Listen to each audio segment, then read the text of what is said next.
Што, дзе, калі? Адказ на гэтае пытанне ў Цэнтры маладзёжнай творчасці шукалі прадстаўнікі 33 каманд. Школьнікі, ліцэісты і гімназісты Брэста раёнаў прайшлі строгі конкурс, каб папасці на абласны этап турніру. Яго мэта – развіццё беларускай моладзі, іх інтэлектуальнага ўзроўню і агульнага кругагляду. Мы представляем сегодня среднюю школу номер 7. И, конечно, мы пришли за победой сюда. Мы уже третий год принимаем участие в «Что, где, когда», но наш состав постоянно меняется. У нас верят наши учителя, наша школа нас поддерживает. Возможно, у нас что-то получится.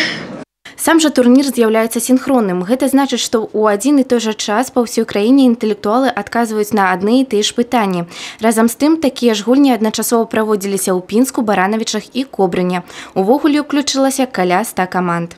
В ноябре у нас проходил областной синхронный турнир, когда все города, все районы области играли у себя на местах.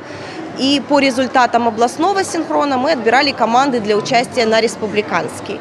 Па выніках абласнога турніру лепшыя каманды пакажуць свае веды ў фінале рэспубліканскага чэмпіяната па інтэлектуальным гульням, які пройдзе ў красавіку ў Мінску.